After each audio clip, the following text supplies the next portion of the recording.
Okay, welcome to the March 2020 Green Infrastructure, Climate, and Cities webinar series. For those of you joining us for the first time, we have a number of partners. This is a NOAA-funded effort. We're in our 10th year as CCRUN, Consortium for Climate Risks in the Urban Northeast. And each month, first Wednesday of each month, we do a seminar. The topic is broadly green infrastructure, climate, and cities. And we sort of think about green infrastructure broadly, although today we're thinking about it in a little bit more specific way. There's a number of speakers.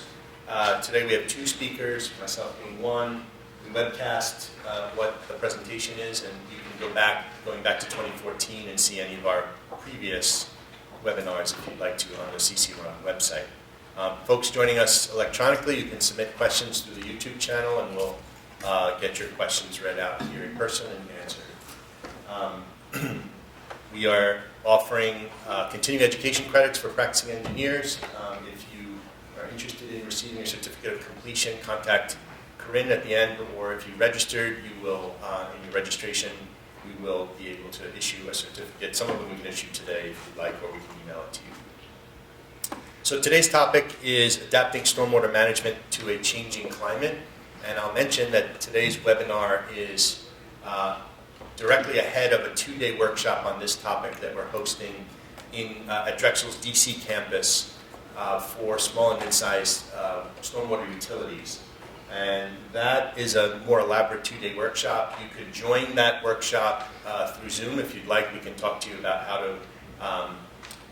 how to zoom into that event. But today we have Dan Bader giving a synthesis of what he'll present at the event. He's the program manager at CCRUN and is out of Columbia. And then I'll jump in and give a little bit more of our work on monitoring green infrastructure under extreme precipitation conditions. So with that, I will hand it over to Dan. Dan, if you could share screen. Dan's joining remotely. All right. We should begin? Yep, you're good. You're all set. All right. So, hey, everybody. Thank you for joining the seminar. As Franco mentioned, I'm the program manager up here at Columbia for CCRUN, one of the recent projects. The presentation today is going to be focused on how we go about preparing and developing future climate projections for precipitation, which in general will kind of set the tone for the workshop that will be taking place over the next 2 days. The purpose of this presentation is really to serve as a high-level overview of kind of key features in terms of the climatology of peak precipitation events in the northeastern United States, since that's where the majority of us are based. And the focal point of CCRUN's research is that urban corridor up from Philadelphia through Boston. And after that, we'll go into a little bit of climate science 101, I guess you could call it, to understand how global climate models work and how we can then make projections of future precipitation. It's designed a bit to leave you thinking. If you want to learn more, there will be a chance to participate on Thursday and in particular on Friday to learn more about the specific methodologies we do to bring, really local projections of future precipitation time series to stakeholders. That being said, I just want to start out with that's my slide. There we go.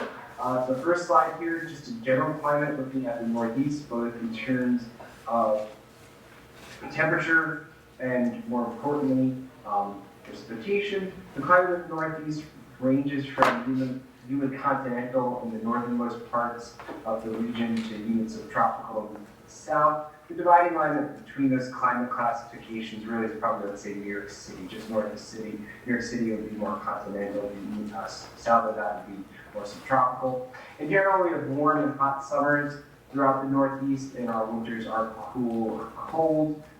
Precipitation is generally distributed evenly throughout the year. If you take Philadelphia's annual precipitation or New York City's annual precipitation and looked at across each of the three seasons, the hydrological season averages about the same amount per season. Generally on the order of 45 inches per year, a little more in some locations. You can see further to the west, just downwind of the Appalachian Mountains, central New York and Pennsylvania and through the western part of Maryland. A little bit drier conditions are experienced there. Closer to the coastal plain, you do have the influence of coastal weather systems, which can bring large amounts of precipitation, especially during both the cool and warm season, but warm season events tend to be rare. The cold season events would bring some of those heavier precipitation events that kind of lead the coastal plain to have greater amounts of precipitation throughout the year. Average temperatures in this region range anywhere between about 50 degrees, 55 degrees on average, cooler as you get further up north. You can see some of the regional influences. You can pick up the locations downwind of Lake Ontario, Lake Snowbelt there. You can see Mount Washington very clearly on the map up towards New Hampshire. You see the orographics here as well. But in general, precipitation is distributed evenly throughout the year, and we tend to average very consistent across the Northeast, the coastal plain of the Northeast is where our research is focused with CCRUN. In general, taking a look at how precipitation has been changing with time, if we were to look in a global approach, the annual average precipitation across the globe is exhibiting a slight rise. It's not statistically significant, in part due to the lack of data. Finding high quality data, in particular, even just comparing temperatures time series versus precipitation time series, the quality of data for temperature is greatly better than what you can find for precipitation. So you don't have access to high quality long-term records in the majority of places. Even in the United States, it can be hard to find at times. But generally across the globe, precipitation is increasing slightly over the last century. The biggest mechanism for that is as the planet warms, a warmer atmosphere can hold more moisture, more water vapor in the atmosphere. For every degree of Celsius of warming, you can get about 6 to 7% more water vapor in the atmosphere. That's the thermodynamic equation there that kind of dictates that relationship. But we've seen in general across the globe annual precipitation increasing. That's another trend we've seen here in the Northeast United States, but more significant in the Northeast United States has been the observed rate of change in the very heavy precipitation events. That this map is from the National Climate Assessment, and it shows the percent increase in the amount of precipitation falling in very heavy rainfall events. And over the past 60, 70 years, the Northeast United States has seen the greatest increase in these individual events compared to all the other regions across the United States. It's almost double the next highest rate in the Midwest. So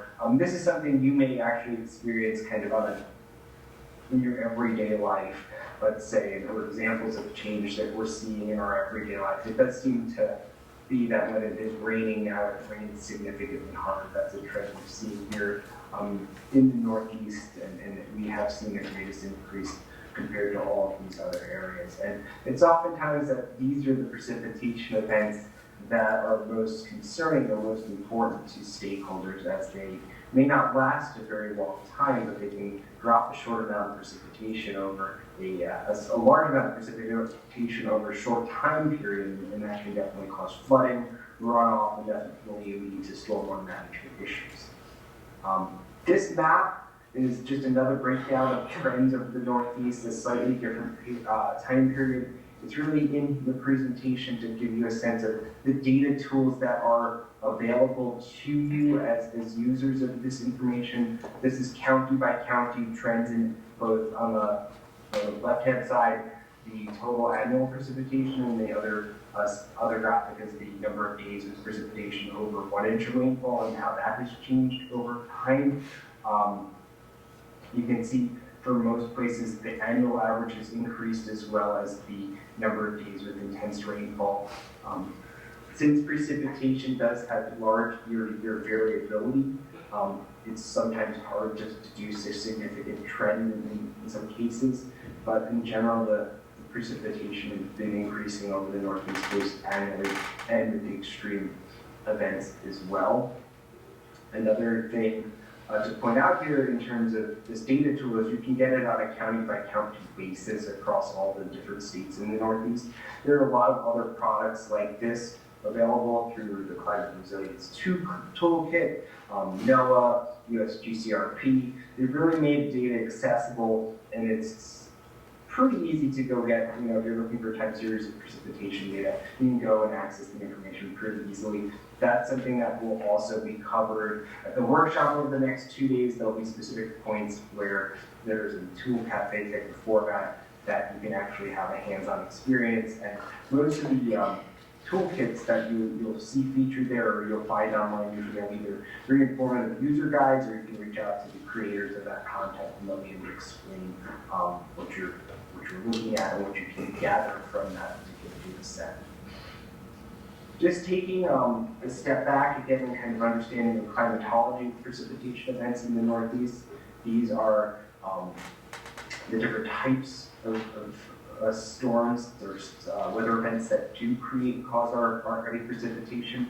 The dominant form is extratropical cyclones. Like I said, we may refer to those as nor'easters during the winter time. Large weather systems that can move either from west to east or southwest to northeast and drop heavy precipitation. That could be on a day-to-day, 1 to 2 day time frame. Sometimes these storms will stall and persist for several days. The satellite image shown here is from a storm in March of 2018, where there were a series of several consecutive events that brought heavy precipitation, some of which was frozen actually, and also caused a tremendous amount of coastal flooding. The tropical cyclones, those are tropical storms and hurricanes that most are familiar with. They happen during our warm season. While they are rare, they can bring heavy amounts of precipitation. This is a satellite image of Hurricane Irene from 2011, which brought significant flooding upstate New York through Vermont. Tremendous amount of rainfall fell with that weather system as it moved up in the mainland, just south of New York City and crossed up into that region. So those are two large systems that bring heavy rainfall to the region. Another mechanism that can bring heavy rainfall are convective storms, so sometimes thunderstorms or even storms that were passed through last night. There were some thunder and lightning reports in the Northeast, even though it's just turning into March. Convective systems, they're generally on a smaller scale. They're not as large or widespread. They can be triggered by a frontal system. Yes, that could be a component of an extratropical cyclone, but in general, they're over a smaller geographic scale. They're fast moving thunderstorms in the summer, and then any kind of frontal systems that move through during the winter time would be what triggered those events. This is a chart for New York City, but it's just to illustrate that there's a bit of seasonality, let's say, in when these events are occurring. The cool season from basically November through March or April is dominated by extratropical cyclones. That's when the nor'easters are most common over the summertime. So in that time period from November through April, you'll see the bars on the graph are shaded red. And this data is from the 3 New York City metropolitan area weather stations, Kennedy Airport, LaGuardia Airport in Newark, over the past 30, 40 years of data.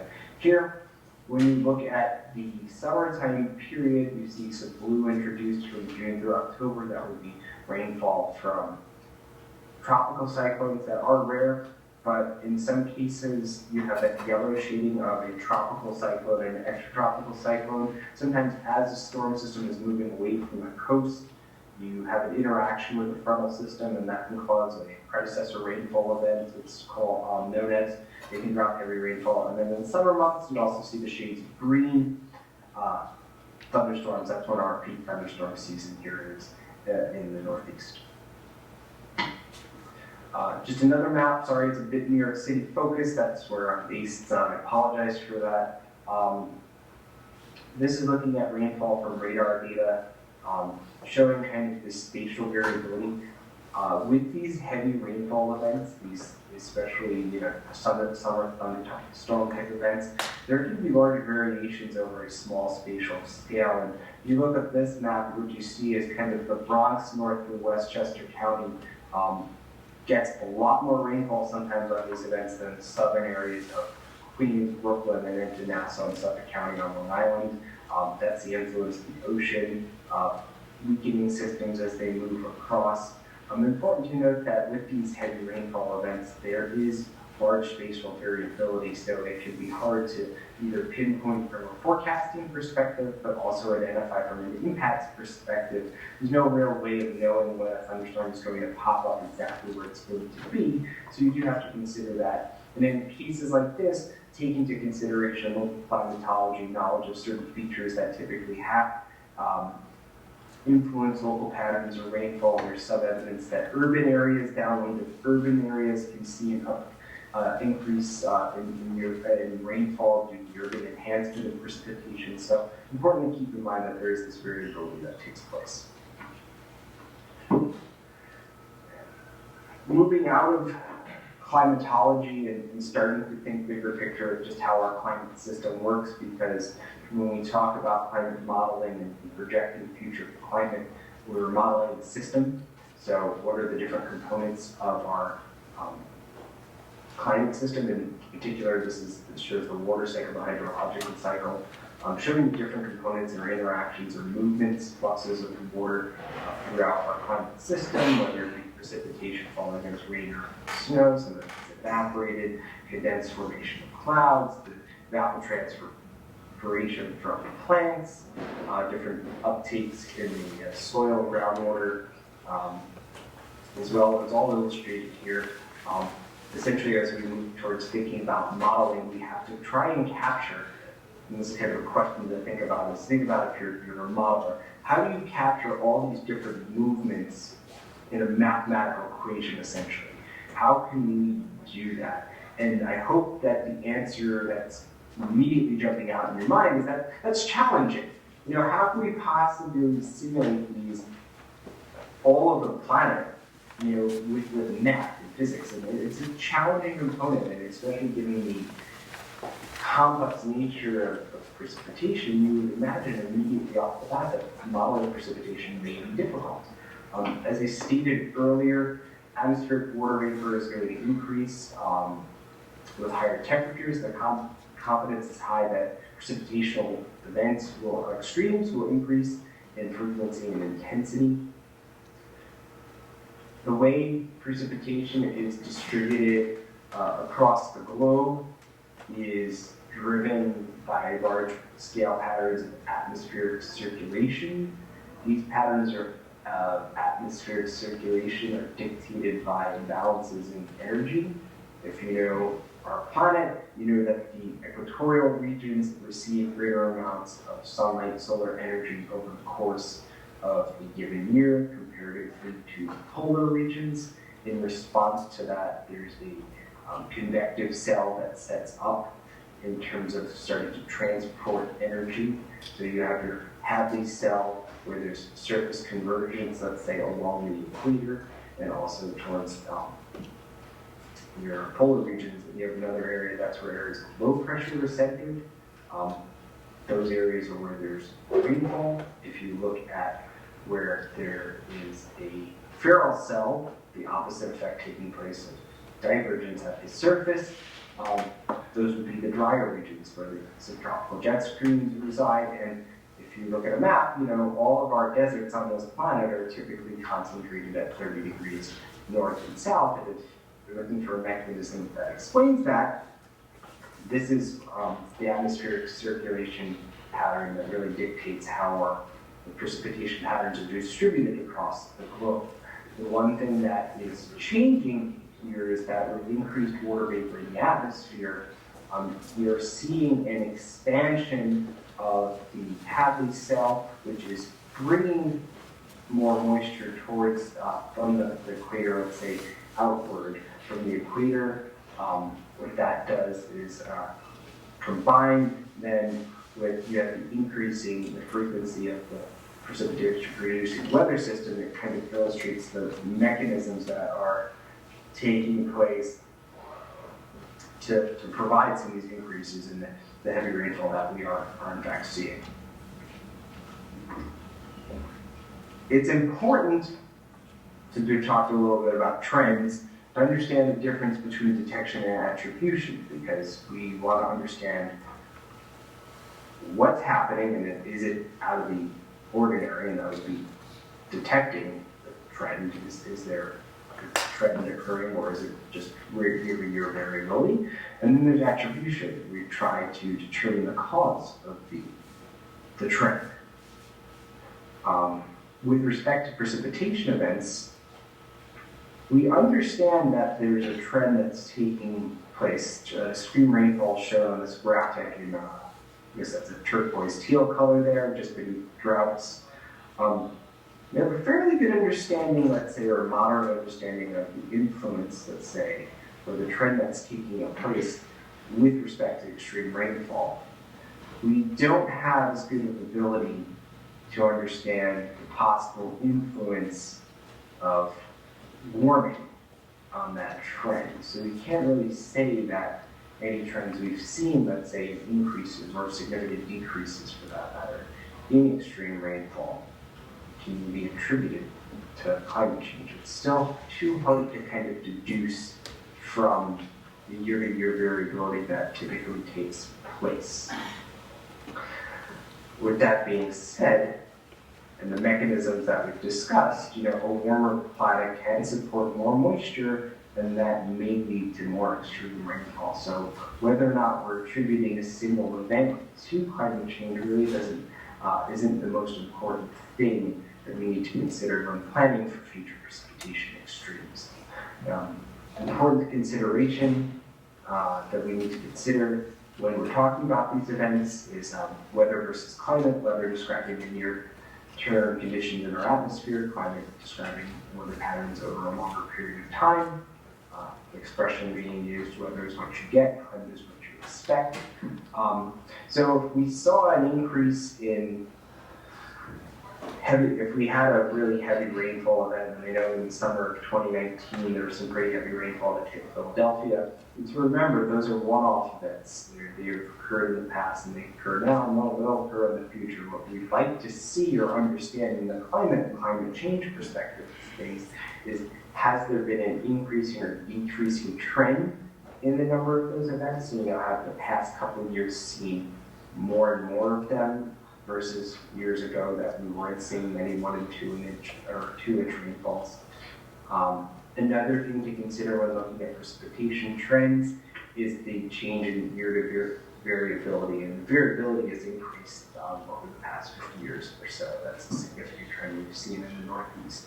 And what that really means is if you're a water resources manager and you know historically that after every 2 dry years always comes a wet year, you no longer can use that relationship because you can have 3 or 4 dry years in a row now. So just because you would see you identify or have 2 dry years, it's always rained heavily in the 3rd year in that sequence. Not anymore. That's more variable as this is trying to achieve the Northeast as well. So we're going to take a bit of a detour, or not really a detour, but kind of a step out of kind of the climatology to now focus on actually how we go about modeling future precipitation, or future climate in general, but also with a focus here on precipitation. And we start by just very basically taking a look at the different types of radiation. The sun, our source of energy, it radiates most of its radiates mostly in the visible spectrum, shorter wavelengths. That's energy that's passed towards the planet. The Earth absorbs that energy and it radiates it back out into space. Most of that energy that's radiated back off the planet is infrared radiation in the longer wavelengths portion of the spectrum. And we start with a very basic relationship of energy in equals energy out. So the solar radiation that's hitting the surface of the Earth has to come into balance with the long wave radiation that's trying to send out to space. That's a fundamental principle of how radiative balance occurs, or energy balance occurs on this planet. And to illustrate what happens on our planet, we need to think a little bit about the greenhouse effect. If we weren't on Earth and we were sitting on the moon today, wouldn't be doing too well. But one of the reasons for that is the moon does not have the atmosphere. So what happens is the sunlight that's passed towards the surface of the moon is absorbed by the moon and then radiated back out into space. There's no atmosphere.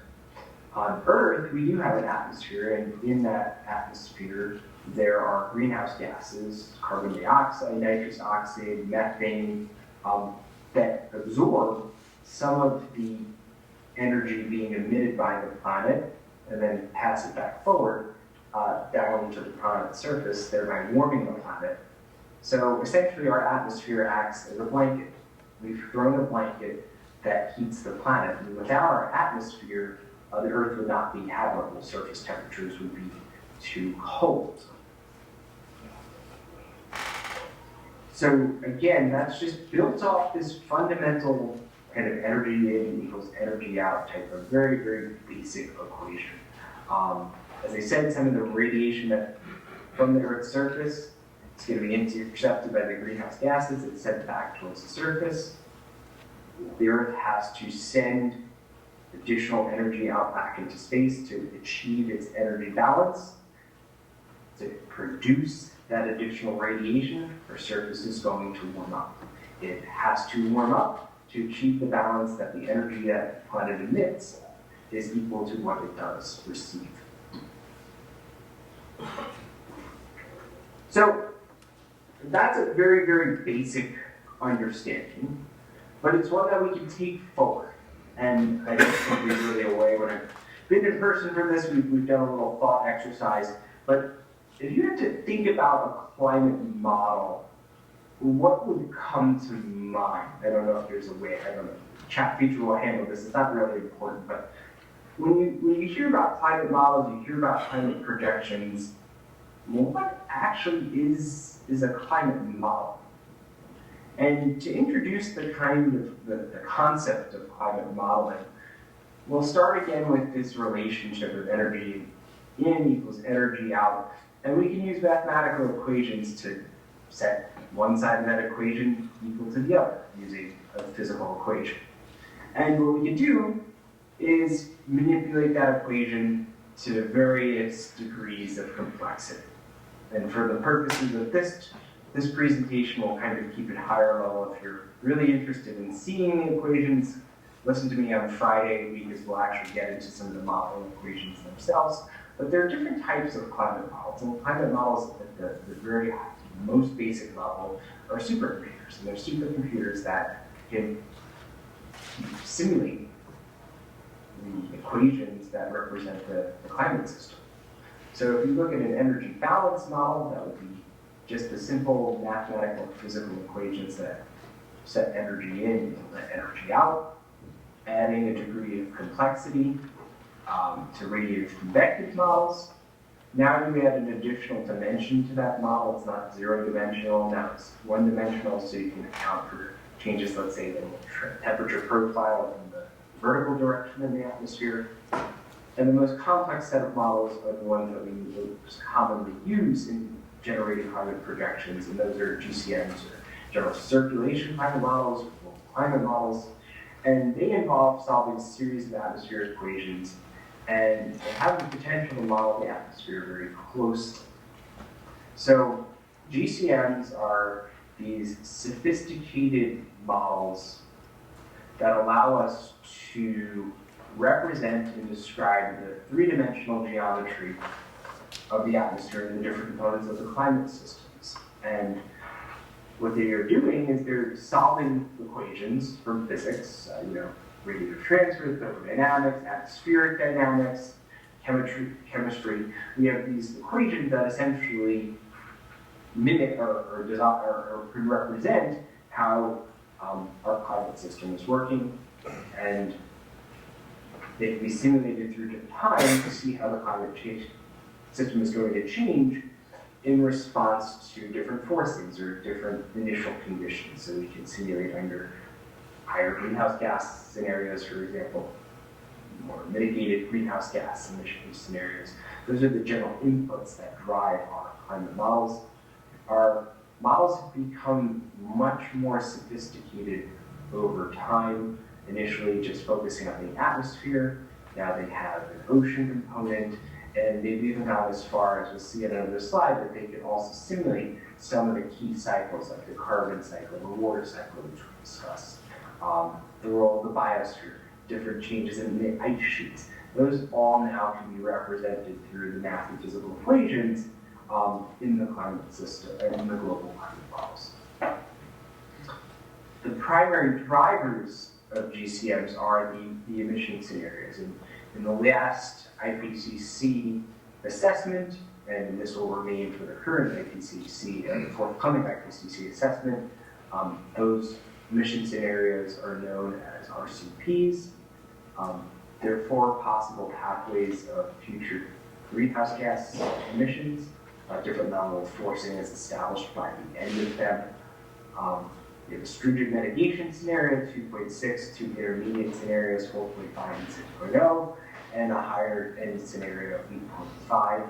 For the majority of the work that we conduct, we like to use 4.5 and 8.5. Some literature is now suggesting that 8.5 may overestimate emissions in the future, which would be a good thing, that we're not kind of on that high-end scenario. That was a recently published study. I don't know if it will create any change, let's say. Most of the emission scenarios are concentrated or kind of very similar through about 2040, at which point they do deviate from one another. The question that's commonly asked is which one are we tracking towards? They're still very close together, so it's hard to deduce one from another. And depending on which metric you look at, the answer to that question can be different as well. But these are the equations, our emissions of carbon dioxide and other greenhouse gases are what drive the climate models. These response to those levels of emission is how the equations are essentially solved, and the result is the projections you get under such an emission scenarios. What does the future climate system look like? So climate models are organized in a way such that the globe is broken down into 3-dimensional grid boxes with a horizontal and a vertical component. And within each of these grid boxes, there are the equations that represent the interaction of all the different components of the climate system. So the model is being run across the entire globe, broken down into these different resolution grid boxes. For the analysis that we tend to do, we pull the single grid box over a land-based point where we're looking at. We'll talk about that in a bit. The one thing to notice that has occurred over time is that the resolution of the climate models has greatly improved.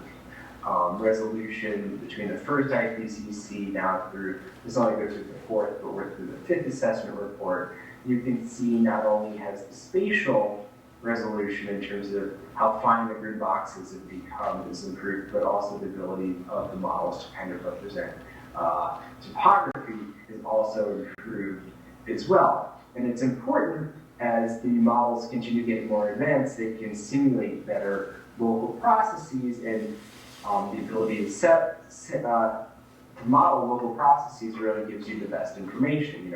A model is still not, a climate model, a local climate model is not going to be able to pick up the sea breeze, but you can start to see more in the current day climate models interactions between land and sea boundaries, let's say, than you were able to do previously. The fact that our resolution has not gotten to the point where you kind of have this in your backyard information is when we need to bring in downscaling techniques, which we'll talk a little bit about, and that has been the focus of the different webinars in advance of our Precipitation workshop. Current resolution is on the order of about 50 kilometers to 100 kilometer grid boxes. It's advanced greatly over time. The models for the 6th assessment report are just starting to roll out. Haven't had a chance to really get my hands on with that data yet, but I'm expecting, we're using some downscale products that are on the order of a 12 kilometer to 12 kilometers. So resolution has greatly improved over time.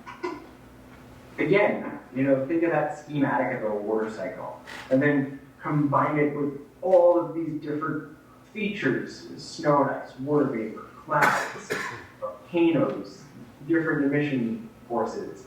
Like, all of that information has to be mathematically and physically represented, and obviously our ability to do that will be constrained. So the models certainly are not perfect, but what we've seen over time is that they have gotten significantly more accurate and also more complex, that they have advanced to include or go beyond that basic gradient transfer equation, let's say, to now include all of these different carbon cycles, all these different geochemical cycles that exist. So we've gone from those simple earth balance, energy balance models to coupled atmospheric and ocean GCMs to now earth system models, which are really trying to capture all of the different components of the climate system as they exist today. How good of a model job do the models do? By and large, they are pretty good, actually. They can represent spatial patterns, climate zones, different climate processes. They can also, maybe most important, they can reproduce the historical climate record with accuracy. Our ability to model precipitation is not as good as it is in our ability to model temperature. You can see there's less spread. So with time, the spread is decreased for both temperature and precipitation. Our models have advanced over time, but the cluster is more concentrated for temperature. That's just because precipitation is more complex in terms of the different processes that cause a storm system to develop. If you're looking at all those different processes that cause a thunderstorm, let's say, or even a large-scale weather system, the ability to mathematically represent them and have the models simulate that is difficult. But for the most part, the models do a pretty good job. And one thing they really can do a good job, or a very good job of, is simulate the historical climate record, which is shown on this chart, on this historical temperature record. Historical temperature record shown in black, and scientists can run an experiment to understand what the conditions they need to place into their model. How do we test their equations? How do we know our equations are accurately simulating what's actually been observed? They ran an experiment, in this case, of trying to match a model or a simulated temperature series with the actual observations, and the only way that experiment is successful is when you include both human and natural factors. If you just were to include natural factors alone, the models are not able to simulate accurately the observed climate record, which puts a finger that humans are in fact interfering with the climate system. And human activity or human greenhouse gas emissions are an important driver and component that's needed to be incorporated into climate modeling. Just a quick breakdown here of the benefits and limitations of GCMs. Benefits, we're able to check our understanding of the past. We're able to make future projections under a variety of conditions. We don't know what the future levels of greenhouse gas forcing will be, so we can test data out.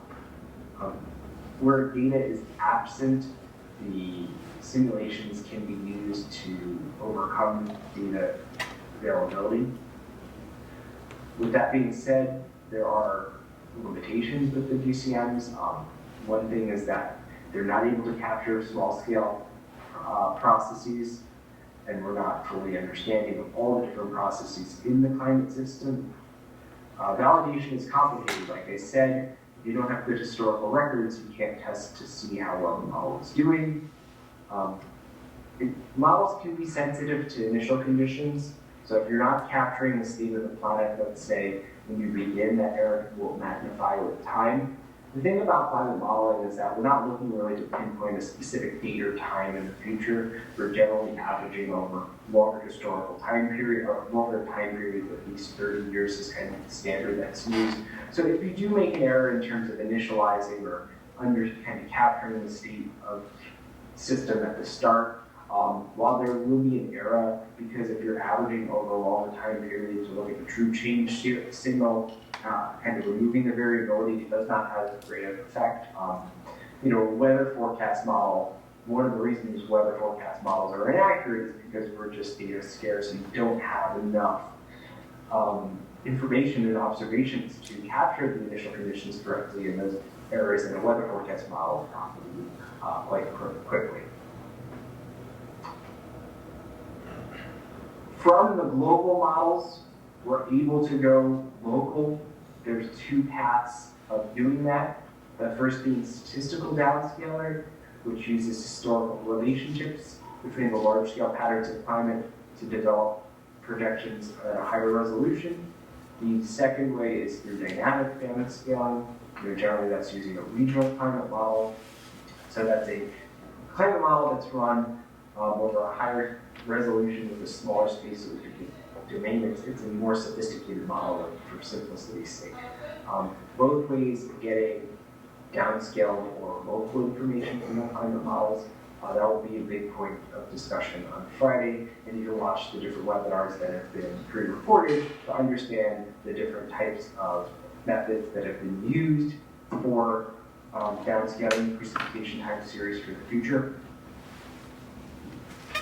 To finish up here, just to talk about kind of some projections for the future here across the Northeast or the United States. Seasonality, summer, seems to be the driest of all seasons in the future climate projections, but spatially, Southwest United States continuing the trend that they've seen over recent years of getting drier, mid-latitudes get slightly wetter. Across all areas, really, the extreme events are predicted to increase, kind of continuation from that trend that we've been observing here in the Northeast. I think that's my last slide there. So just to kind of recap, we've gone through the climatology, just precipitation in the Northeast. We did a bit of Climate 101 that hopefully was somewhat digestible and wasn't too scary and science heavy, but hopefully you have a better understanding of how we approach modeling future climate. Then look at some projections themselves. In general, the science continues to advance. We continue to improve our methods. Our models continue to improve as well. They have to be caveated, kind of what their limitations are, but in general, GCMs and downscaled information from GCMs are very, very applicable and utilized by a variety of stakeholders on a day-to-day basis, so they're being incorporated into planning, and really the building block for future resiliency planning is grounded on the information climate projections that come from the GCMs that work on some of the physical relationships that we discussed today. So thanks. I think there's some time for questions. I don't know if it occurs now or after the next. I think we should do, because I'm going to change to a different scale, where I talked a little bit about that. So maybe we should take some questions now if there. Sure. I'll be happy to answer questions now.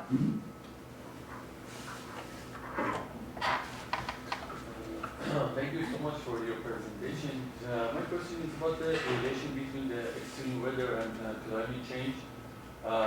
So based on the ICC report, we know that we have low or medium confidence in relationship between the extreme weather and climate change. And when we look at the some data, for example, about the precipitation, we know that we have a period of time for each precipitation.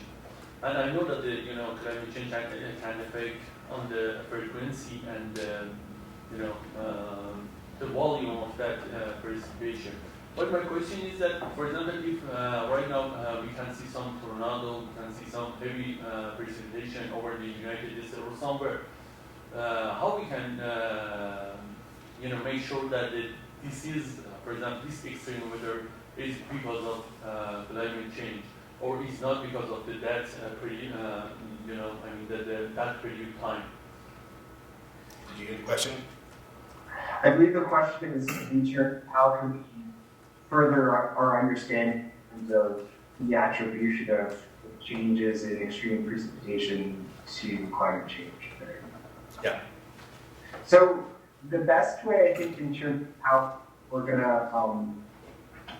approach that is just going to be gathering more data in some ways. continue to, we don't have a long time period to kind of really rule out year-to-year variability from the actual change signal. So with better data records, we can take a look over the longer term. Improved resolution of data also factor not only quality, but in some cases, if you'll have monthly or annual data and not daily data, and you can only really start to look at observed streams when you have daily data or sub-daily data available. So with time, that will improve our understanding. As far as the modeling components, it's certainly an area of active research to try and have the modeling improve future projections of climate change. That's why there's been such a focus, and that's why there's a need for the workshop that's taking place. Is information about how these heavy events are going to change in the future is critical. However, it's very uncertain, so it's a continued area of active research. I have a question about your scaling, your downscaling on the global model. How do you know when you're downscaling that you haven't made too many assumptions and that the scale is accurately going from large to small? How do you test that? So it depends on, there are multiple techniques that can be used for downscaling. This question is more applicable, let's say, for the assumptions with statistical downscaling, that historical patterns or historical relationships will hold true, let's say, versus the assumptions that a regional climate model has are very similar to that of just kind of direct output or outputs from a GCM. Part of it is kind of, you can compare your results and say to yourself, do they make physical sense? The output of you can look at the raw output of the model and compare it to the observations and say, that's kind of the most simplest way of comparing the raw output and assessing the need for correction. A lot of the procedures are based on historical weather information. So kind of using historical or observed distributions to manipulate, let's say, the model data to kind of match or move towards that what's actually been observed. So while there are the assumptions, the fact that you're grounding some of these methods with actual observation, it reduces some of the uncertainty there. If you watch the different webinars that are recorded, there'll be, I think in each of them, there's a very good description of kind of the assumptions that each method takes it and kind of their limitations as well. Okay, thank you. Any questions on that? Okay. All right, so with that, we'll change, I will share a screen.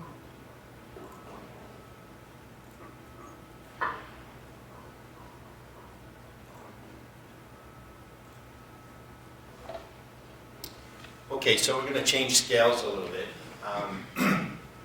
The title of this presentation is Performance of Green Infrastructure Under Extreme Precipitation, and there's a whole bunch of names of people here who worked in my lab over the past 12 years or so, because this work has been...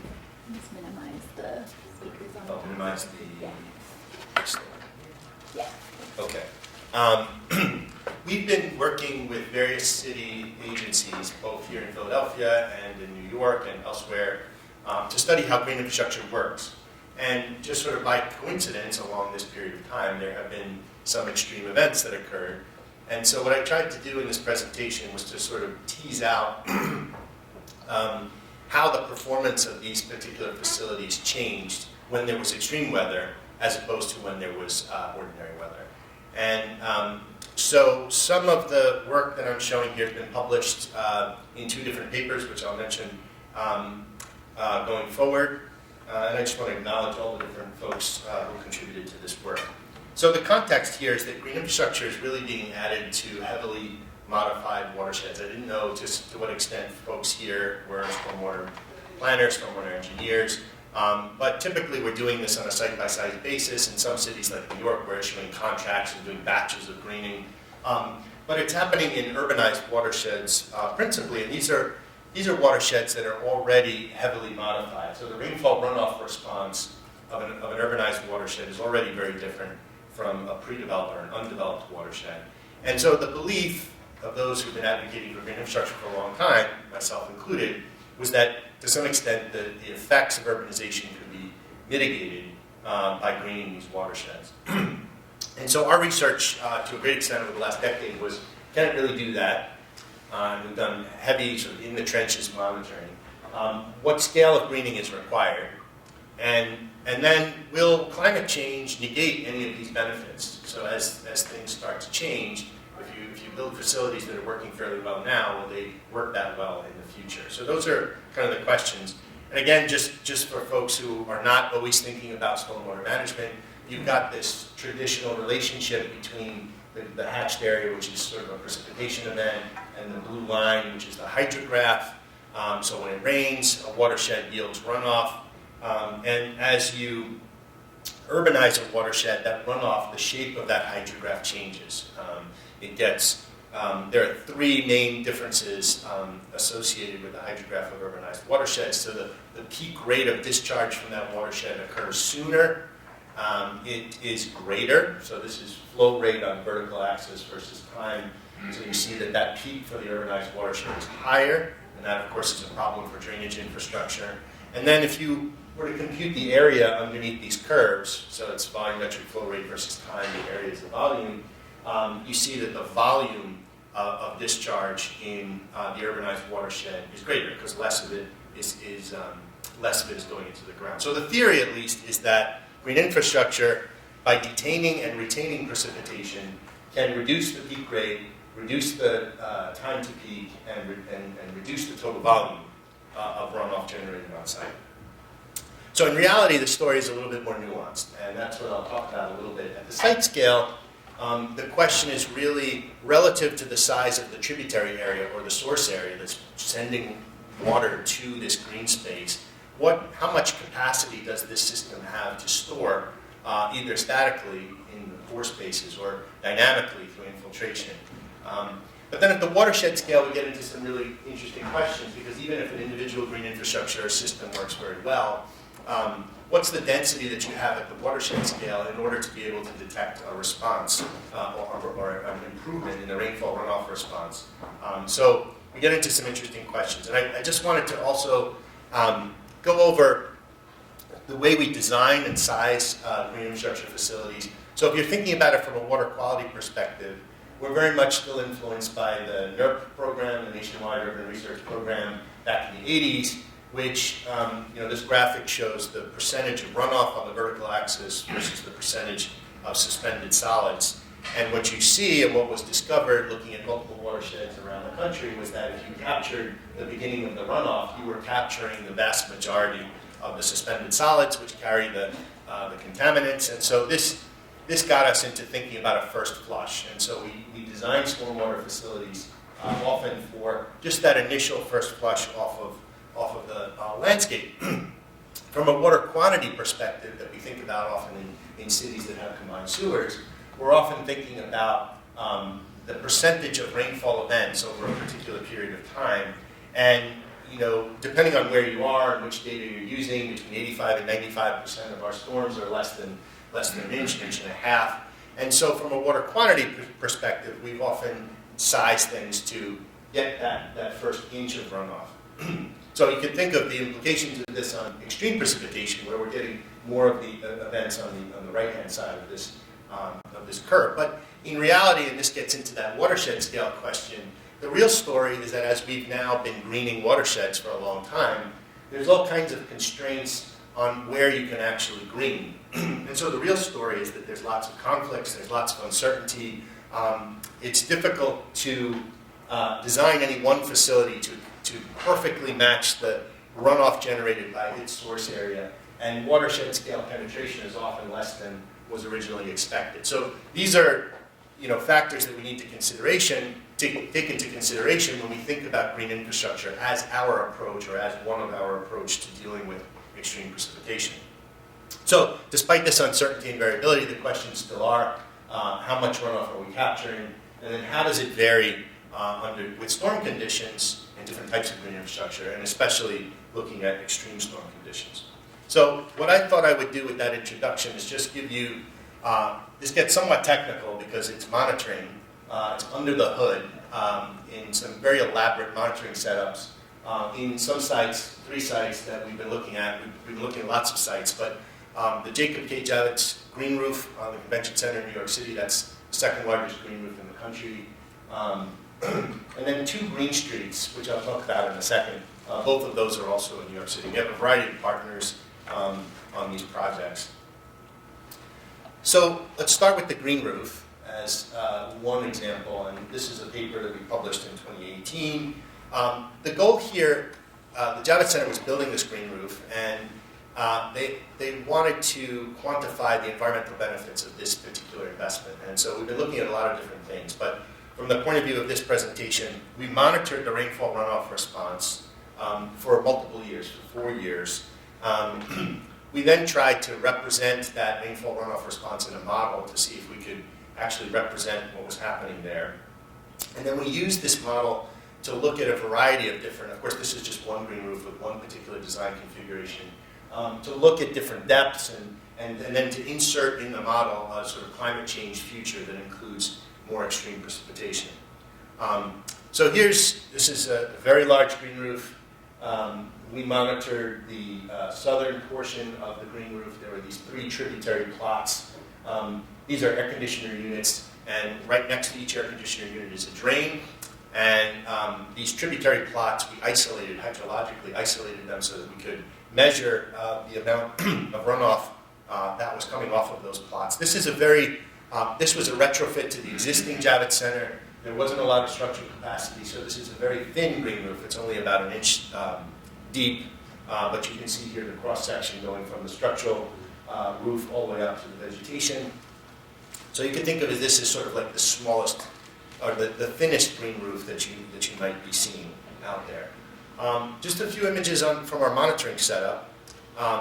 So because the advantage of getting in before they actually built the green roof, we were able to design the monitoring into the project, and that's something you rarely get to do. And in fact, it introduces a lot of uncertainty in green infrastructure sort of performance studies, is that people are trying to retrofit monitoring in, and they don't, and the sites don't lend themselves to it. But in this case, that's you can see up there that one of those rectangular plots, and then we built these aluminum channels.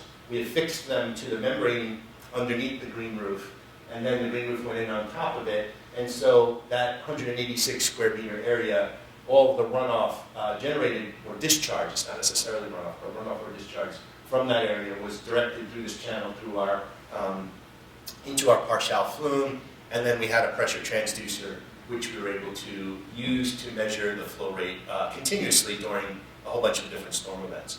On this site, we also had a weather station and a weighing lysimeter. So a weighing lysimeter is essentially a section of the green roof that's placed on top of a very sensitive scale.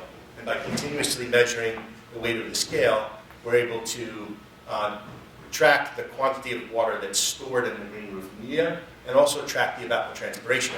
As it rains, the weight gets higher because there's water stored in the growing medium, and then in between rain events, as the weight goes down, that's evapotranspiration. So we get a very detailed measure of how water is being stored in this system. So the data I'm going to show you today included 4 years from 2014 to 2017. We had very fine temporal resolution to our data collection, and this is an interesting point to make in the context of extreme precipitation. You cannot characterize those hydrographs that I was talking about in the beginning if you don't have very fine timescale data. And so, that's one of the problems in trying to evaluate the impact of extreme precipitation on green infrastructure is that the global climate models can't produce forecasts of precipitation patterns at this fine temporal resolution in the future. In monitoring, fortunately, we can. So we had a 5-minute sampling interval. We broke up the continuous record into individual events, and then we classified the events as low, medium, or heavy rainfall using an ASCE approach. So our proxy for extreme precipitation is more than about a half an inch, 12 millimeters of rain in an event. Then we use this data, we use an industry standard tool that many of you may be familiar with, the EPA SWIM model, which contains these green roof LED controls. So we were able to actually put the green roof in there, apply the precipitation data that we collected on the roof, including the evaporation data, all the local conditions, and then try to replicate the results. A note on evapotranspiration. So those of you who are swim modelers, SWIM uses potential evapotranspiration, and that's an overestimate because in a green roof, a lot of the time, you're in a moisture deficit. These are very thin green roofs, so most of the time, you don't have enough moisture to evapotranspire at the rate that the local microclimate would allow you to. So we developed a procedure for modifying the evapotranspiration rates based on our monitoring equipment. I'm not going to get into those details. If anyone's interested, we can talk about it. And then we calibrated our model to make sure that the simulated peak and the simulated volume of runoff or discharge from these different events over 4 years was within an industry standard threshold of variability. We also calibrated our efforts by doing a water balance. So Dan was talking about an energy balance. We did a water balance. So you've got the precipitation falling on the green roof must equal the discharge from the green roof, the change in storage of the green roof, and the evapotranspiration. And so essentially we were able to, we had the precipitation and the evapotranspiration from our monitoring. The SWIM model gave us the runoff, and the lysimeter gives us the change in storage, and so we're able to close the water balance to make sure that our data is good. SWIM contains, and those of you who work with SWIM may know this, there's the SWIM CAT tool, the climate adjuster tool.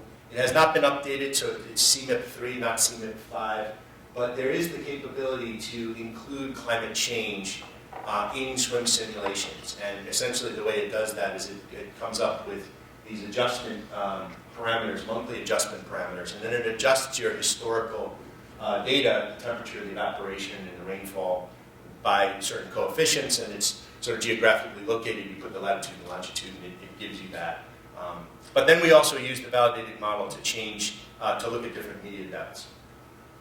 So what did we find? Over 118 events over the 3 different study areas over these 4 years. On an annual basis, this 1-inch green roof is retaining about more than half, about 55% of the cumulative precipitation falling on it. And that's what's expected. That's what lots of folks who have studied green roofs get values in that range, and that's because most of the rain events are small, and the small rain events essentially produce no discharge. On an event basis, this is what I wanted to say. The event basis is 77%, and that's because most of the events are small. The 55% is still just taking the cumulative value there. But then here's where you can see the difference by depth. So for small events, they're almost completely retained in the green roof. Medium events, 81%, and then large events, greater than about 1/2 inch, the percent retention goes down. So this tells us that what we would expect, extreme precipitation, to the extent that it's generating more of these large events, less of it will be retained in this system. But it was kind of interesting that this number is not 0. In other words, a lot of people say because green roofs are so, this particular green roof is so shallow, that you didn't get a significant value or retention amount. But here we're getting still 1/4 of the event. So if you think of this as something like a 7-acre green roof, so 1/4 of that precipitation is now not entering the combined sewer system. But my point too is that whether or not that's meaningful depends on what percentage of the sort of tributary area to the collection system, to the drainage system that represents. It may be a very small fraction, in which case this is not a meaningful amount. But as we start talking about different greening scenarios in sort of an urban landscape context, that may be a significant amount of water. I'm just going to skip over this. This just shows us that the model, both in terms of volume and peak, was within the error threshold that we expected. And now this is the sensitivity analysis that shows on the horizontal axis as the green roof depth goes up or down. So 1 inch was our existing system. And we went all the way up to, we increased the depth up to 5 inches. And then on the vertical axis is that average percent retention. So remember, the existing condition was about 77%. But what you see here is that you can get up to near 90% if you were able to expand or make the green roof deeper. And that's, again, what you would expect, but it was kind of interesting to see, generate this curve. And in fact, there are folks who are interested in using curves like this to credit green roofs of different depths in different sort of incentive programs. We also generated the runoff coefficient of the green roof. So if we take the peak rate of discharge from the green roof and you compare it to the rate of precipitation times the area, we're able to get the coefficient of proportionality. So the closer you get to 1, the closer you are to all of the rainfalls becoming runoff. And what you see here was that the existing green roof, of course there's some variability from event to event, but on an average basis, it was 0.7. As you get deeper green roofs, the runoff coefficient gets deeper. Gets lower. But this was also kind of interesting because this did include some large events, and it's not 0.9, which is what you might traditionally, or 0.95, that you might traditionally use for a roof surface. So here's where we show the climate change impact. So the green is the baseline, and the blue is the climate change. And there's two sort of counteracting effects here. On the one hand, the climate change scenario increases the intensity of precipitation. And so you would think that more precipitation, you'd have less retention. On the other hand, climate change is increasing the temperature, which is generating more evapotranspiration, which is removing moisture from the growing media pores and preparing it for the next event. So we were really interested in which of those effects would dominate. And what this shows, since the blue line is consistently below the green line, is that it's the more intense rain that reduces the performance more proportionately than the ET improves the performance. So you get a reduction in performance, again, as we'd expect due to climate change. You don't get an elimination of performance. You don't completely counter or negate all of the benefits. This green roof retains more than half of the annual warm weather precipitation, even a significant quantity when you consider climate change. That, though, depends on an event-by-event basis.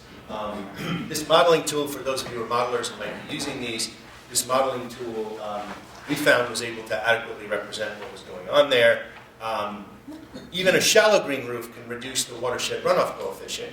So there's a justification in sort of planning studies if you consider green roofs to reduce the urban runoff coefficient that you're using.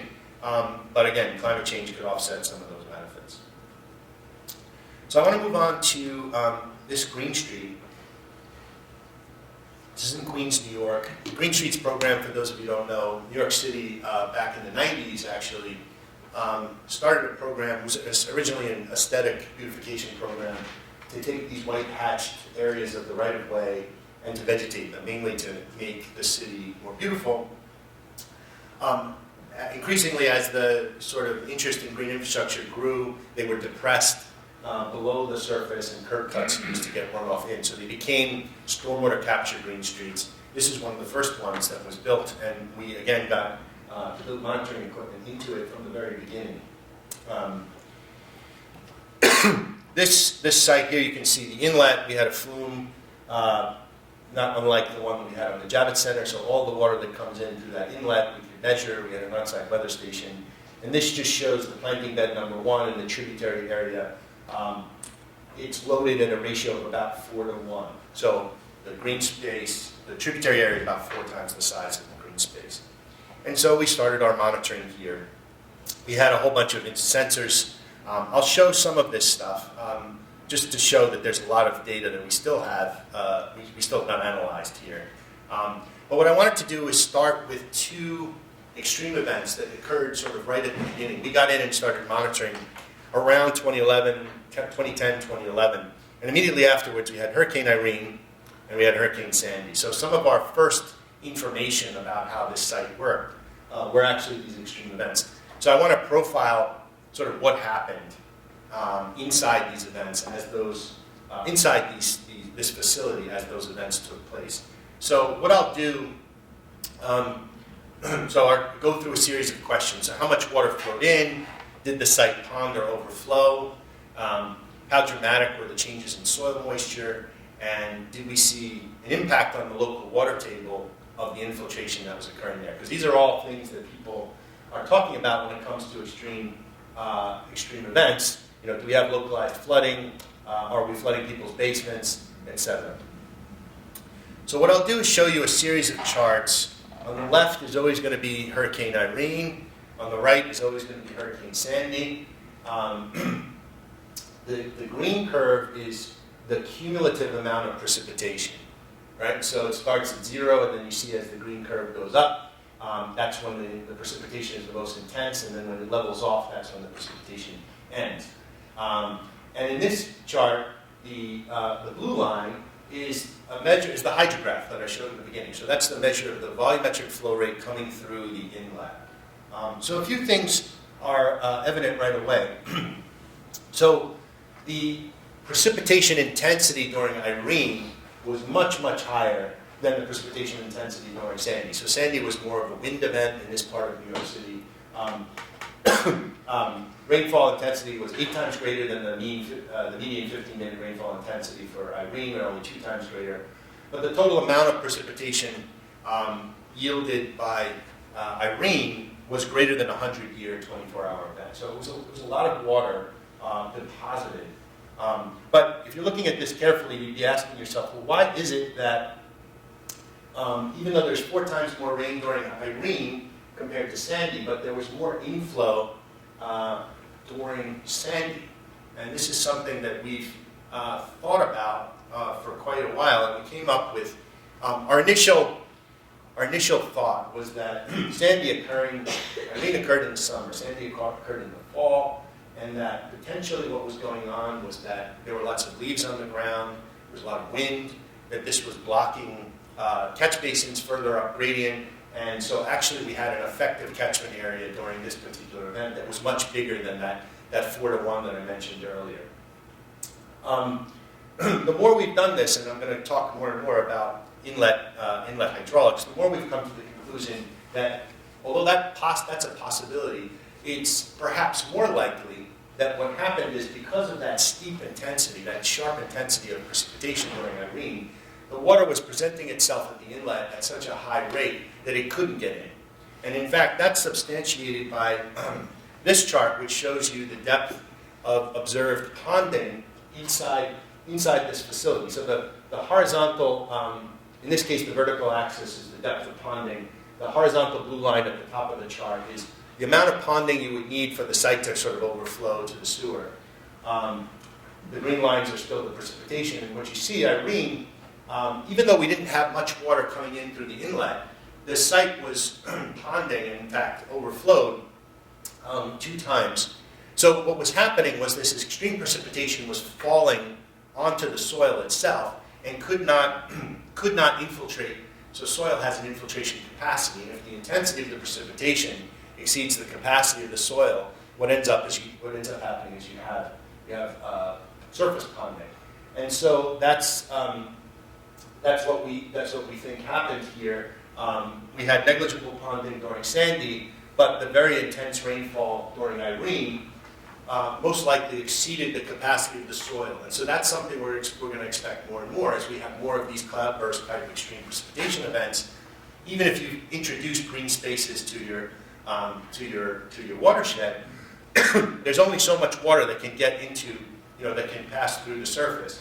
And so if the intensity of the precipitation, and again at a very fine temporal scale, like we can't see this if we look at maybe even hourly data, but certainly not daily data, you could have localized flooding due to that intense precipitation. This is just to show the soil moisture. It sort of mimics what you'd expect. On Irene, the soil moisture was going up and down as the water was ponding. Sandy, less ponding, less increase in soil moisture. What's interesting, though, is that even though there was all that ponding and the soil moisture was elevated quite high, within about 12 hours, the soil moisture had drained. And this is where design becomes key. There's lots of discussions about what's the proper soils to build into green infrastructure facilities. So in this site, the sand content was sufficient that the vertical drainage was able to sort of release that water down below, and so we were able to quickly recover even though this had experienced this extreme precipitation event. So the ponded water drained rapidly through the engineered soils and was able to exfiltrate out of the facility. Last chart on this is just to look at the groundwater. So we had a deep groundwater well directly underneath it. And the blue line shows the change in groundwater table elevation as a result of those events. And you can see there was an impact, but it was not a very large impact. This is on the order of meters, so that's about 10 centimeters change. So despite this gravity-driven downward drainage, we weren't seeing a big increase in water table, and that could be a relic of the fact that this site is in a sandy part of southeast Queens near Jamaica Bay, and that the water came in and was able to disperse laterally at sufficient rates. So that's perhaps a relic of the site selection here. So sort of summarizing from these particular two events, big differences in rainfall, big differences in the amount of infiltration, big differences in the amount of runoff from the catchment area that was treated, but it's not necessarily true that the site provided no benefit during these extreme events. So even in the case of the very intense Irene event, a third of the runoff, and remember the chart I showed you earlier with the Javits Center, those bigger events, it was 26%, here it's a third, was attenuated in the site. And Sandy, for whatever these reasons, we were able to get a whole lot more. So we continued this analysis. I mentioned Irene and Sandy occurred sort of back-to-back right after we started. And we've now continued, and in fact, we're still going on collecting data here. And we've been just checking, sorry, I have a cold. I just have to keep drinking water, otherwise I'm going to lose my voice. We've been checking that the on-site precipitation that we measured at this location matched, in this case, the dotted historical values. This is cumulative probability of total event precipitation, mean rain intensity, peak rain intensity. And so the rain events that have occurred here are sort of similar to what we have observed throughout the region. And what we've seen looking over now multiple events, lots and lots of events, is that they really fall into three different categories. And I'll show the data in a moment. But there are a few events where the site responds the way you would expect. In other words, you take the rainfall amount, you multiply it by the area of the tributary site, and you say that's the amount that should go in. And that's where we're defining this performance efficiency. So that's 100% performance efficiency. But we also have a whole bunch of events where either we get a whole lot less than you would expect if you just took the precipitation depth and multiplied it by the tributary area. And then a bunch of instances, just like the one that I showed earlier, where you're getting a whole lot more runoff. And so this, for example, is 100 events over 4 years. So each one of these is a different event. The boxes represent the performance efficiency on the vertical side. They're boxes and not dots because there's a lot of uncertainty in this type of monitoring associated with how much did it actually rain. We had 2 rain gauges on site. What was the uncertainty associated with the pressure transducer? So we represented that uncertainty. And so this is a semi-log plot. The heavy line is the 100%. So if the site was doing what you would expect on paper, all those events would be right at 100%. But what you're seeing is that's not the case. We've got a number of events where the site was less than 100%. We've got a number of events where it was over 100%. There's Superstorm Sandy sort of out in no man's land, very, very different. And down below, there's Hurricane Irene. So it's a mixed bag. I do want to point out one thing. You should notice this area, although the performance was kind of going up and down, up and down, up and down, in this area, we started to sort of coalesce around 100%. And we sort of thought a lot about that and realized that it coincided with this citizen science program that we instituted, where we paid local residents to actually clean out the inlet ahead of rainfall events. And these are some photos that they took through our online system.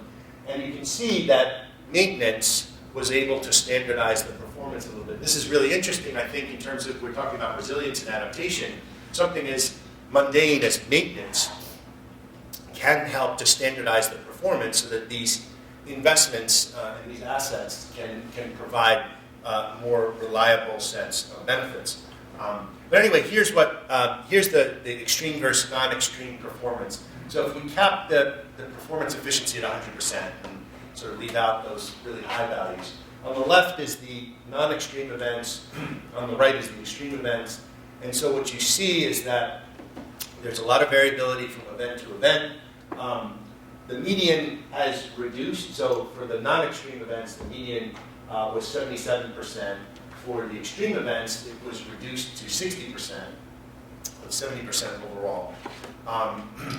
Some of the extreme events were in fact fully retained, which I think is interesting because, again, it's not true that these things have no value during extreme events, even if they were designed for relatively small amounts of precipitation.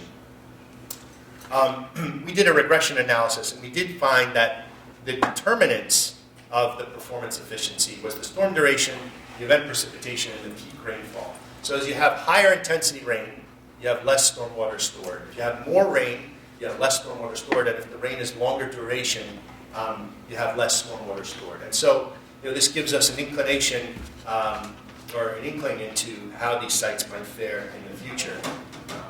So the site may receive more or less than the expected volume of runoff. We saw a reduction, but not an elimination in the performance of the site during extreme events. But here's where we get into an interesting point about modeling, because SWIM and other models assume when you put these features into the model that all of the water gets into the inlet. And that's just frankly not true. Models that do that will get the situation wrong, and I'm going to talk more about that. Regular maintenance can make performance more predictable and therefore help us to adapt to extreme weather. We see a variability in the tributary area from storm to storm, and we have to sort of mention that this site may be unique because of the local soils and also because the hydraulic loading ratio was, I said, about 4-to-1. There are sites like this in New York that have hydraulic loading ratios of 200-to-1. So that could give you a very different pattern. So the last piece of this, I want to get into some of the dissertation work of Lena Shabat. She just defended in December. But to get to that, I want to show this video that some of the students did during one of our hydrant tests. So this is water traveling down the curb, as you can tell, approaching the inlet of a bioswale in New York City. And it's not particularly moving at a fast pace. But see what happens, it actually, some goes in, but a whole lot starts to bypass. And so we've been focusing on why is that? And are there specific ways that we could reconfigure the designs of these systems so that they capture more water during routine events, but of course also during extreme events? So Lena has been focusing on these inlet hydraulics, and in particular comparing the flow rate presenting itself to the inlet, to the amount that's intercepted by the inlet, to the amount that actually bypasses the inlet. And so, the assumptions, as I mentioned, are that the models assume that it gets in, and this could introduce, if that's not true, and I'm showing you that it's not true, this could lead to some significant discrepancies. And since these models are being used for regulatory purposes, I think this is a really important thing to point out. So this last piece of the presentation, I'll just show you some of the work that she did. So she's been doing these field experiments, so subjecting these sites to simulated runoff, looking at what happens at the inlet.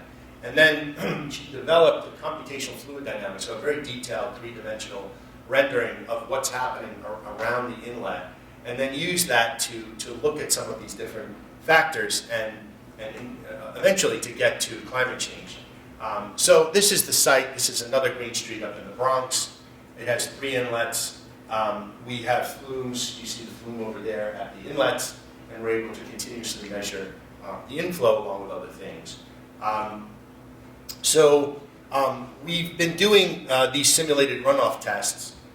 So we open up a hydrant, and we set it up at regular flow rates, and then we put dye in the water and we see where it goes, and we've also measuring the depth in different locations. And so we're able to then have a very detailed representation of the hydraulics going on around the inlet to represent in this computational fluid dynamic model. I'm not going to talk about computational fluid dynamic models. This was done with Flow 3D, but it's very different than something like SWIM. You're developing a three-dimensional representation of the whole condition there. In this case, we break it up into almost 200,000 cells, and we're able to then look at how does the water move through this system. So again, we calibrated it to the site conditions, but the site conditions were typical of New York City. So we had clogging. The streets are not n equals 0.0 whatever that you use in your swim, in your Manning's End. The surface roughness was quite variable. So we had to calibrate the model. We did that qualitatively. So here you can see part of the challenge with doing this work is that people don't cooperate. So even though this was no parking, there were cars there during many of the tests, and we were able to actually put the wheels of the car in those circled areas in the model, and then represent the flow dynamics around them. So we were able to get, just looking at this for different hydrogen tests and qualitative comparison, this just shows quantitative comparison of the model and the observation. So I'm going to skip the details here. We can talk about it if you want to. But then what I really want to get to is the sensitivity analysis. We varied the runoff flow rate, and so this is a way of looking at extreme precipitation. So we looked at how different would the hydraulic conditions around the inlet be as flow rates increased under different inlet clogging conditions and different apron slopes and inlet lengths. And I'll just show them one by one. So this was the effect of inlet clogging. So the upper image on the top is no clogging. The lower image is with 50% of the inlet clog. And the colors here are representing the velocity distributions. So needless to say, 50%, when 50% of the inlet is clogged, you get a greater velocity downstream of the inlet, so you get more bypass. But we then used the model and varied and looked at different clogging and different flow rates.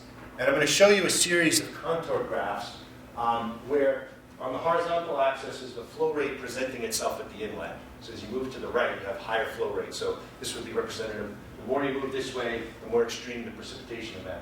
And in this chart, the vertical axis is the percent clogging. So what percentage of that inlet is occupied by debris. And then what you're going to see are a series of contours that represent the efficiency of the inlet in assimilating that water.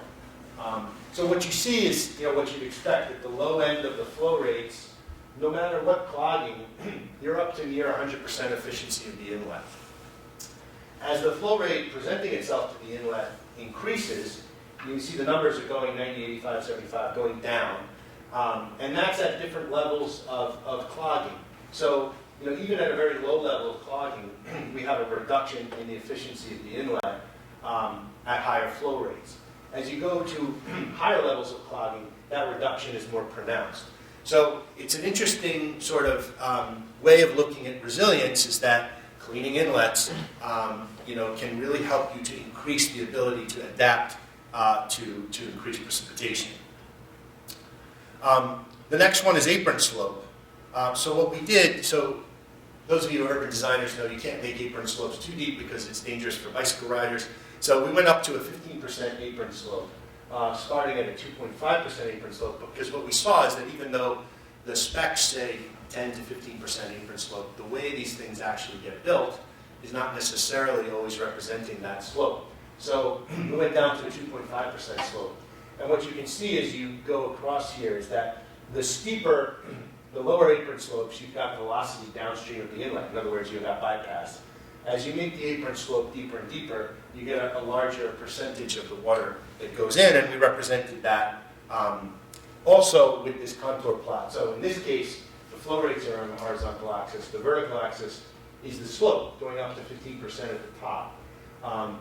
So what's interesting here is that at a 15% slope, so if you really make the apron steep, you really have a marginal difference. You have a little bit of a difference initially, right, in the initial part. But once you get to 65%, there's really not much of a difference in your ability to capture the runoff at these larger events.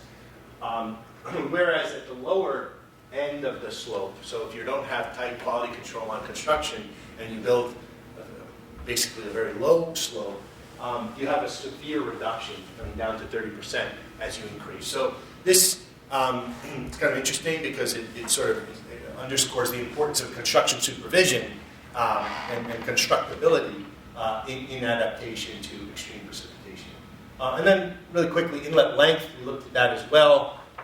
Wider inlets in the vertical axis going up, you have wider inlet. The differences here are very interesting because up to about 0.76, there's this is going up to about 0.76 meters, which is about 2 feet. You see an impact here. There's a gradient in the efficiency of the inlet. But once you get above 0.76, there's not that much. So it suggests that there's sort of an optimal, you could think of this from an urban design perspective. If you're planning for a particular range of extreme precipitation events, you can think about how the physical system could be optimized for stormwater capture. In this case, there wouldn't be any benefit in going above 0.76, and that creates problems for cars and other DOT-related issues.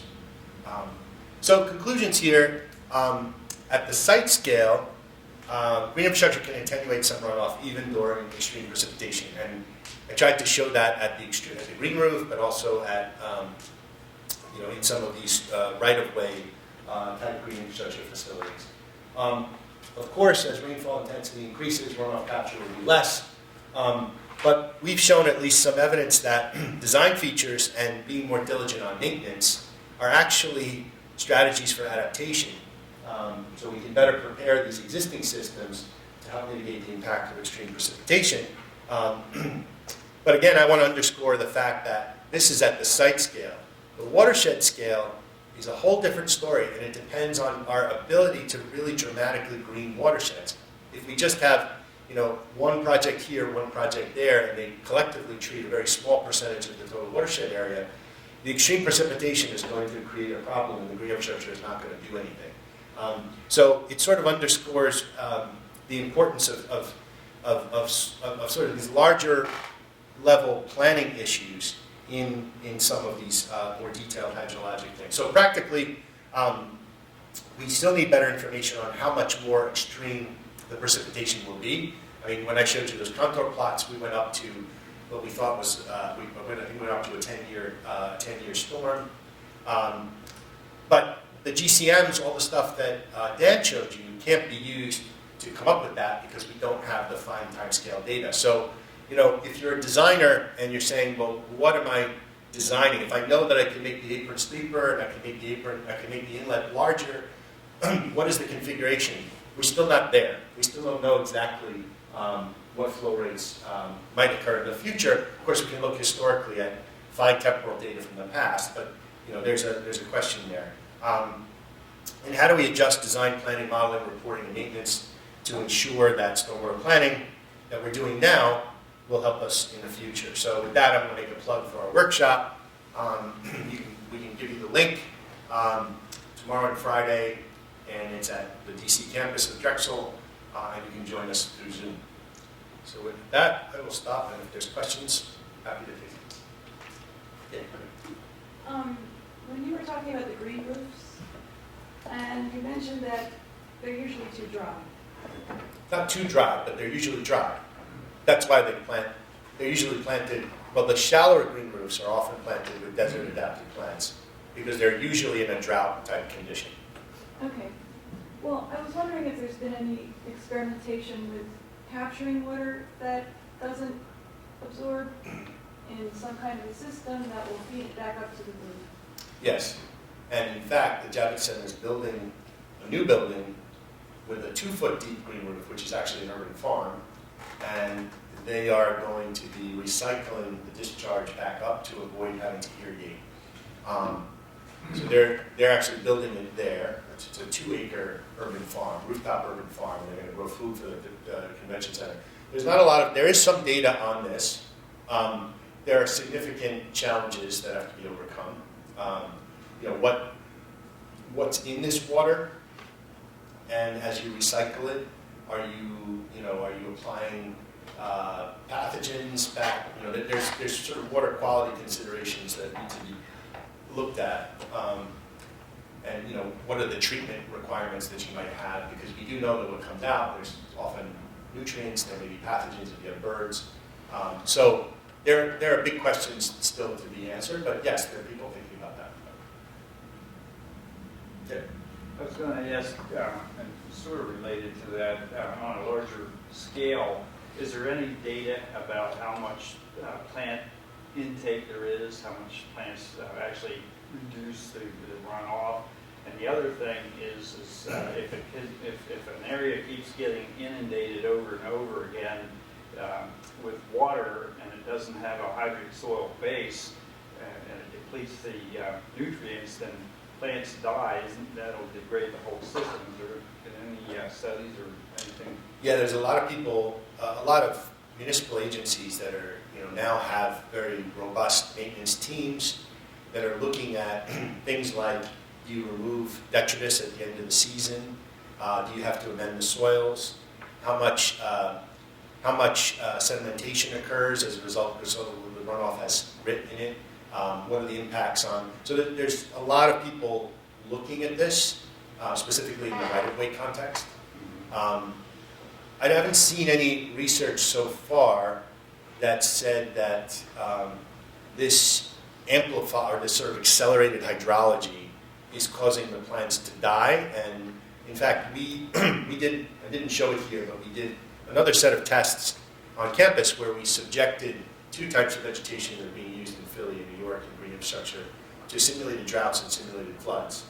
And when you look at the planting plans of the cities, and these are generally developed by landscape architects who are thinking about the conditions that these plants are in, often the plants are macrophytes that can, they're sort of adapted to periodic flooding. And so so plant selection, though, becomes a key in figuring this out. We found that the plants were more susceptible, it's a more nuanced story, but there were greater differences associated with drought.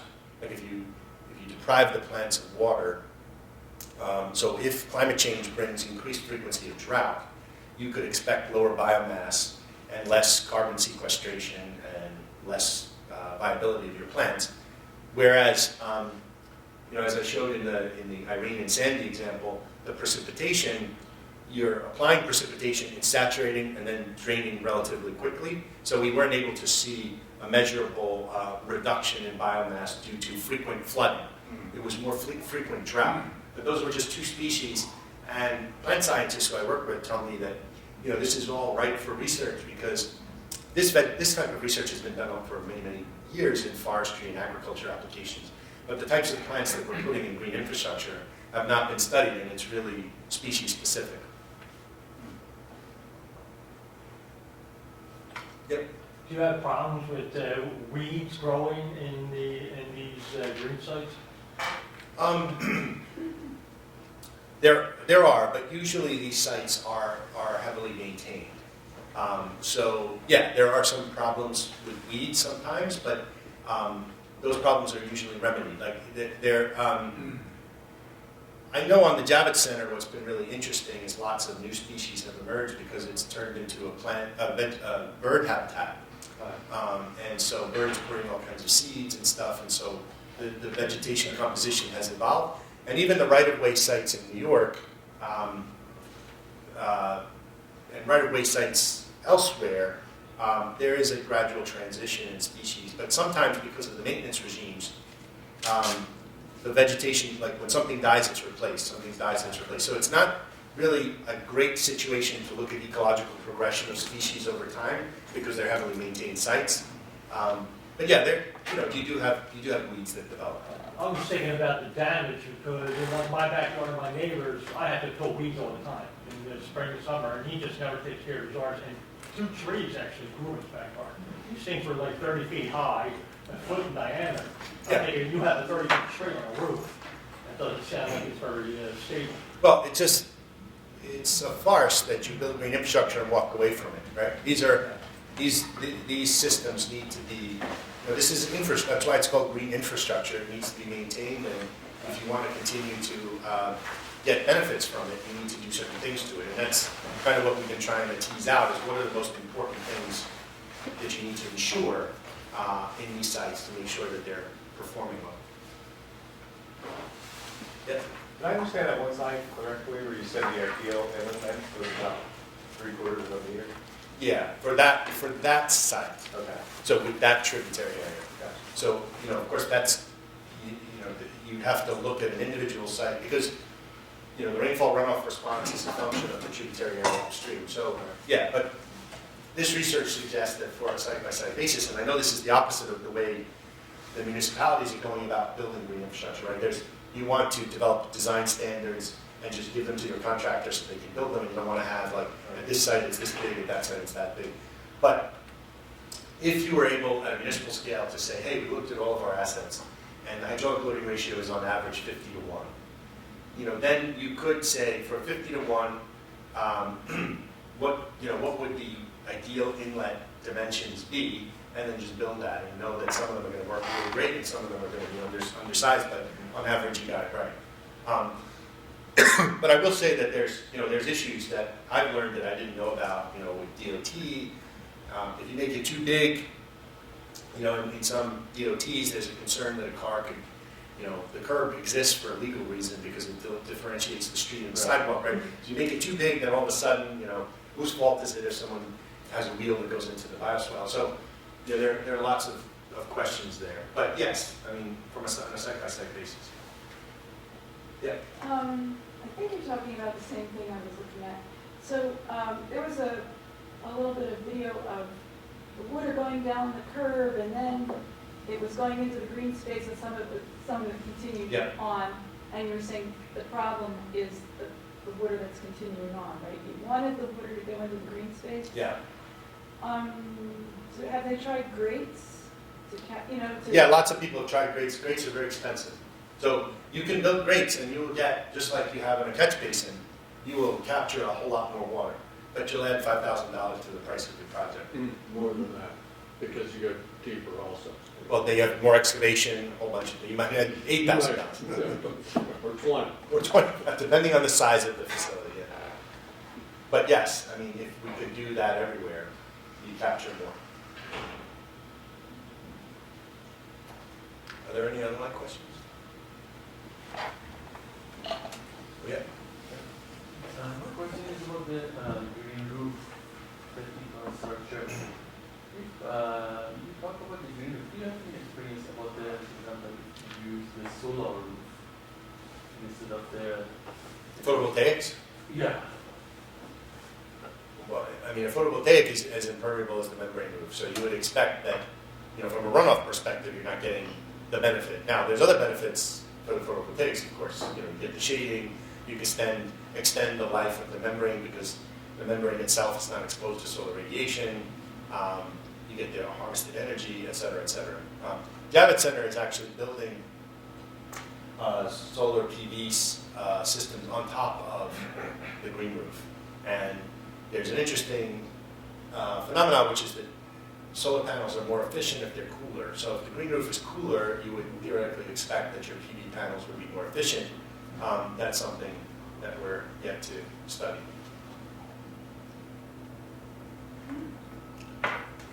Okay, that's it. Thank you. Come join us next month. What's the topic next month? It's part 2 of our Designing for Climate Change series, Contemporary Tactics. Okay, contemporary tactics. See you then.